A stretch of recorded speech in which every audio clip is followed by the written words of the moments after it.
Hello, everyone, and welcome to our podcast session for the Cost Economic Development for Decision Making. My name is Shahmi, and together with my group members Amirun and Narin, we will be discussing an important and highly relevant topic titled Global Trade and Development, Evaluating International Trade Policies and Their Impact on Economic Growth. In today's globalized world, no country develops in isolation.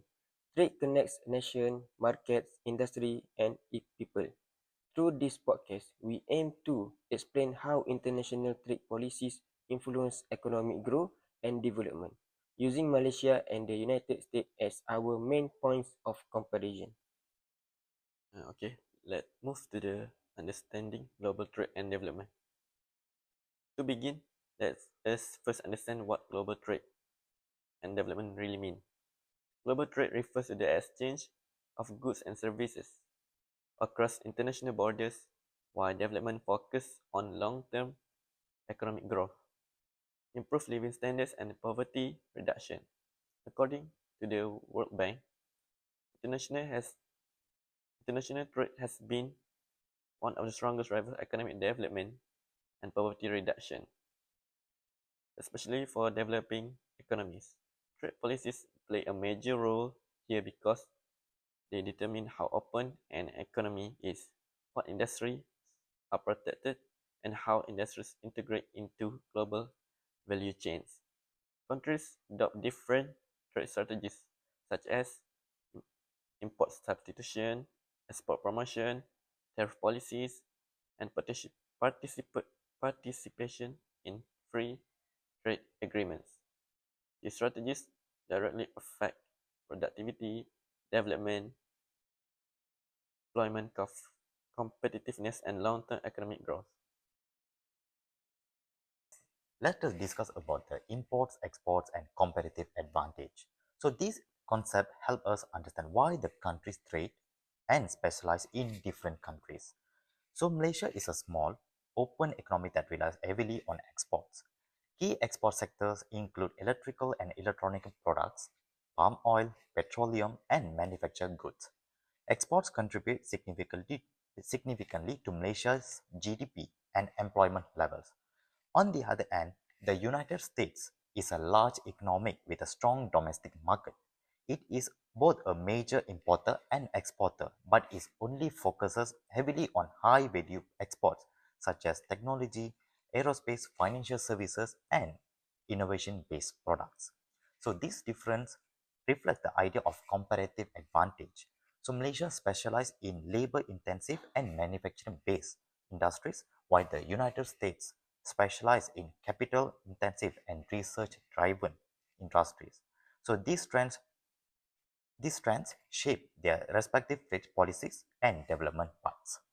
Now, let us move on to international trade policy, specifically the strategies of import substitution and export promotion. Malaysia has followed an export promotion strategy since the 1980s through exports-oriented industrialization, free trade zones, and foreign direct investment. Malaysia integrates itself into global supply chains. This approach helped Malaysia industrialize rapidly, create jobs, and reduce poverty. In contrast, the United States follows a mixed strategy. While it supports free trade in many sectors, it also uses selective protectionist policies. For example, tariffs on steel and Chinese import, as well as policies like CHIPS Act, aim to protect strategic industries and reduce dependence on foreign suppliers. This different approach shows how countries balance global competition with domestic economic priorities. Okay, let's move to the global perspective. From a global perspective, the United States and Malaysia present two very different stages of development. The United States is a developed economy with advanced technology, strong institutions, and a very high standards of living. Its economy is driven mainly by services, finance, innovation, and high technology manufacturing. Due to its size, US trade policies often influence global economic rules. Malaysia, meanwhile, is an upper middle income developing country. It's an Its economy depends more on manufacturing, exports, and commodities.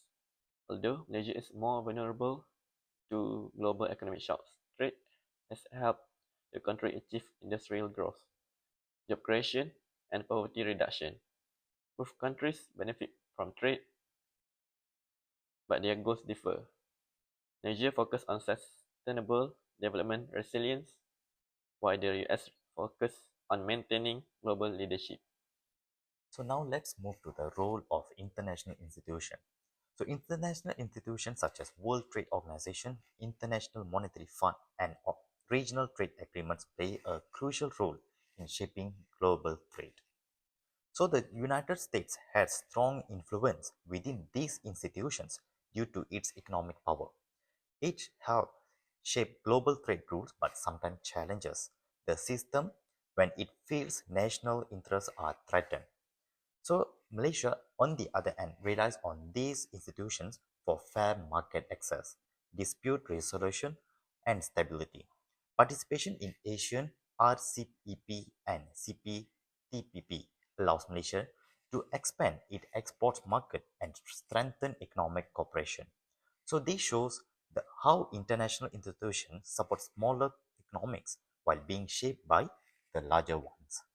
So, let's move to key challenges and global issues. Despite their difference, both countries face major challenges. The United States struggles with trade tension, declining multilateralism, and geopolitical conflict. Trade wars and protectionist policies can disrupt global supply chains. Malaysia faced challenges such as dependency on commodities, currency fluctuation, and vulnerability to global crises. Events like the COVID-19 pandemic and global interest rate change have significant impacts on its economy. Both countries are also affected by shared global issues such as post-pandemic recovery and US-China rivalry, which influence trade flows worldwide. To conclude, stronger global cooperation is needed to ensure trade supports sustainable development. Inclusive trade agreements, balanced trade strategies, and ethical trade practices aligned with the sustainable development goals are essential. Developed countries like the US should balance industrial protection with global responsibility, while developing countries like Malaysia should continue upgrading industries and strengthening resilience. In summary, international trade remains a powerful tool for economic growth and development. However, its success depends on fair policies, cooperation, and long-term sustainability. Thank you for listening to our podcast. We hope this discussion has helped you better understand how global trade policies shape economic development. Goodbye and see you next time.